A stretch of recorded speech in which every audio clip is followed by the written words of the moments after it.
Hello everyone, আসসালামু আলাইকুম। সকাল থেকে প্রচুর বৃষ্টি, তো তারপরেও বাজারে যেতে হবে, সংসারের কাজ করতে হবে। আসলে মহিলা মানুষের মাথায় অনেক প্যারা থাকে। তাদের কাজ সকাল থেকে শুরু হয়, সন্ধ্যা অবধি কাজ শেষ হয় না।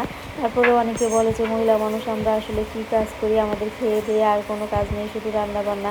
কিন্তু এই কাজগুলো আসলে প্রত্যেক দিন যদি ভিডিও করে রেখে দেওয়া হয় A to Z, তাহলে দেখা যায় আসলে একটা মহিলা মানুষ দিন কতটুকু পরিমাণ কাজ করে বা কতটুকু পরিমাণ রেস্ট থাকে। এই তো সকাল থেকে কাজ শুরু করলাম, তো আমাকে সন্ধ্যা পর্যন্ত কিন্তু আসলে কিছু না কিছু করতেই হবে। এই যে ঘর গোছানো দিয়ে শুরু করলাম, তো প্রতিটা ভিডিও তো দেওয়া সম্ভব না। তো যাই হোক, আমার টেবিলটা গোছানো হয়ে গেছে, এখন রান্নাঘরে যাব।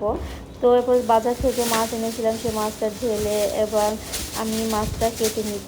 তো যাই হোক, মহিলা মানুষের এক কাজ করলে তো হয় না। তো মহিলা মানুষের কাজের পাশাপাশি আসলে স্বাবলম্বী হতে হলে আরও কিছু করতে হয়। তো যার কারণে আমার শখের ভেসে এই ইউটিউবের চ্যানেলটা খোলা। তো এখানে আমি দৈনন্দিন কাজের ভিডিও দিয়ে থাকি, ফেসবুকের পরামর্শ দিয়ে থাকি। তো তারপরে আপনাদের ভালো লাগলে অবশ্যই আপনারা কমেন্ট করে জানাবেন। তো আপনারা সাপোর্ট করলে, আসলে লাইক কমেন্ট করলে ভিডিও করতে আগ্রহ পড়ে যায়। ওকে, মাছগুলো এখন আমি কেটে নিব, এখন ডাটাটা বেছে নিব। এই তো মাছ কেটে উঠতে না উঠতে আমার বেবিটা এই যে উঠে চলে এসেছে ঘুম থেকে। তো এখন আর একটু পেরা, এখন তাকে সামলে তারপর আমাকে অন্য কাজ করতে হবে। যাই হোক, এই যে বাচ্চা কাচ্চাকে আসলে আগে সময় দিয়ে, সংসারের সময় দিয়ে, তারপরে যে বাকি সময়টা আপনারা অন্য কাজ করে নেবেন।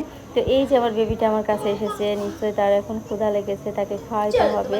তো যাই হোক, একটু তাকে আমি একটু মানিয়ে তাকে খেলতে পাঠিয়ে দিলাম, যে এই ফাঁকে আমি তরকারিটা একটু গুছিয়ে নিয়ে এই যে বেলকনিতে যে একটু খেলা করছে। তো এ পর্যায়ে আমার একটু সুযোগ, যে এই সুযোগে আমাকে একটু কাজটা আগে নিতে হবে, কাটাকাটিটা শেষ করে ফেলতে হবে। তো যাই হোক, সে চলে এসেছে, এখন তাকে খাইতে হবে আমার। তো সকালে যেহেতু আমার বেশি ঝামেলা, তো এখন আমি বাবুকে সেরিলাক খাওয়াচ্ছি। তো খাওয়াইতে গেলে তাকে আমার অনেক সময় লাগে। এই যে সে একবার মুখে নেয় তো আবার নেয় না। তো আপনারা ভালো করে জানেন বাচ্চারা কি করে, কিন্তু কি আর করব, তারপরেও তো বাচ্চাকে খাওয়াইতে হবে। তো যেভাবে সে খায়, তো এইভাবে আমি তাকে খাইয়ে তারপর আমার রান্নার কাজে যাব। তো খাওয়ানো বাবুকে শেষ হয়ে গেছে, তো রান্নার কাজে চলে আসলাম। এই যে আজকে আমি শাক ভাজি করব আর রান্না করব বাটা মাছ দিয়ে ডাঁটার ঝোল। তো এই যে শাকটা আমি মরিচ পেঁয়াজ লবণ দিয়ে আগে সেদ্ধ করে নিব। তো এ পর্যায়ে যখন আমার শাকটা সেদ্ধ হয়ে যাবে, তখনই কিন্তু আমি তেলে দিয়ে দিব। তো এই যে শাকটা নেড়ে চেড়ে ভালো করে আমি একটু লবণের সঙ্গে মিশিয়ে নিচ্ছি। আর মাছটাও কিন্তু এই পর্যায়ে আমি ভেজে নিচ্ছি। কিন্তু যে ভাজা মাছ দিয়ে রান্না করলে তরকারিটা একটু টেস্টি হয়, না হলে যেহেতু ছোট মাছ কাটা হয়ে যাবে।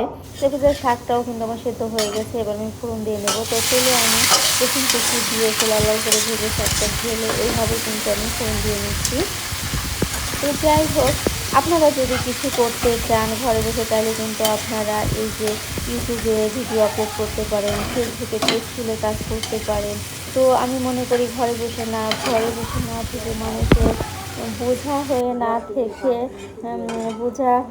না থেকে আপনারা নিজে কিছু করুন। তো যাই হোক, আমার ভিডিওটা ভালো লাগলে লাইক কমেন্ট শেয়ার করুন। আল্লাহ হাফেজ।